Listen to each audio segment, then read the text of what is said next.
Battle of Haldi Ghati was one of the toughest battles ever fought in Indian history.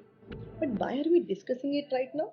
Because passing NEET PG exam is not less than any battle. What you are facing right now, we have already faced years back. If we read the history of our ancestors, of our great warriors, they have taught us that how we can smartly turn the tables even when all the situations are against us. And one such example is the Battle of Haldi Ghati. In this video, we'll see what is so great about this battle and what are the lessons we can learn from it. Before telling you why it was a tough battle and what are the lessons we can learn from it, I would like to give you a little gist about it. Around 16th century, most of the Indian Empire was conquered by Jalaluddin Muhammad Akbar. But still, there was a small state which was unconquered by him. It was lying in Rajasthan and then it was called as Mewar. Now, Mewar was strategically very important for Akbar because it was lying in the trade route of Delhi and Gujarat. But the Emperor of Mewar, Maharana Pratap, being a true Rajput, refused for any kind of surrender or any kind of agreement with Akbar. And that's what gave rise to the Battle of Haldi Ghati. In this battle, everything was against Maharana Pratap. Where the Maharana Pratap army had 200 troops, the Akbar's army had 800 troops assigned for just this battle. The number of elephants in Akbar's army were 3 times to that of Maharana Pratap's army. The number of horses assigned for this battle by Akbar were far more than the number of horses Maharana Pratap had in whole of his army. But besides all this battle was one of the most fierce resistance ever faced by Mughals, and they were never able to trace or capture Maharana Pratap. And why is this so? This why is the lessons which we have to learn today.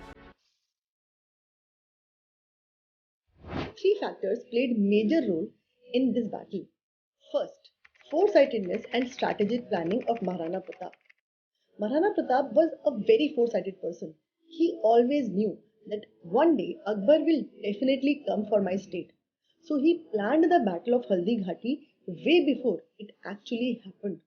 He strategically placed himself in a way that if the Akbar army has to reach the Maharana Pratap, they have to cross this terrain. And Haldi Ghati terrain was not a normal one. It was a terrain which was surrounded by huge mountains on both the sides. So no matter how huge your army was, only few people can enter that terrain at one time.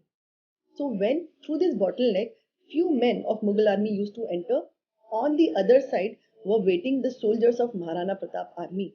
And because of this strategy, besides being 1/4 in the number, they were able to give a good fight to the Mughal army. Second, know your enemy and know your own strengths and weaknesses. Maharana Pratap always knew that he lacked so many resources which Emperor Akbar had. He knew he cannot rely just on his resources, but he knew his strengths. His strengths were the good alliance with people of Haldi Ghati. So he worked on this alliance, made the bond stronger, especially with the Bhilai community, which were very smart in doing the guerrilla warfare. Also, they had such a sharp knowledge of Haldi Ghati that this alliance proved very helpful in this battle and they became the perennial headache for Mughal soldiers. Third, determination. Maharana Pratap was a very determined king. He knew that whatever the result of this battle will be, no matter I won or no matter I lose, I am never going to surrender. And that's what he did. This determination made him not only a great king, but a legend.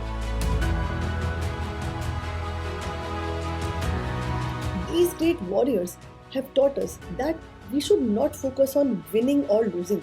We only have to focus on giving a tough fight. To summarize, what are the things we need to give a tough fight? 3 things. Determination. No matter how your exam goes, no matter you get the rank you want or not, you have to take the oath that you will not fail weak and you will not surrender. Second, know your strength and know your weaknesses. It is very rewarding to do a test paper which has topics which interest you, topics which you feel easy. And it is equally demotivating when you cover or try to do questions of a topic which are tough. But important is doing the topics in which you are weak, accepting your weakness and working on it. So remember, embrace your strength, keep a hold on it, but also keep working on your weaknesses. Third and most important is the strategy. You have just 12 weeks left in your NEET exam. So you have to strategize every day how you will be spending it focusing on your exam. What you will be reading in last 10 days of your NEET PG exam, that you have to plan today itself. And that's where we come. We are starting with a course called as DUM Lagaa Hayishaa, in which every day we will be covering in form of short videos important topic of your major subjects. We will be revising questions and a quick review of the expected questions. After each video, you will be given a small test so that you can assess how better you have become after the video and where you need more practice. So in a span of 10 weeks, we will try to cover all the major topics of important subjects, and last 2 weeks will be left for your revision. So indeed, NEET PG is a battle. Battle जो लड़ना तो आपको ही है. We cannot bring the fish for you, but we can teach you how to fish.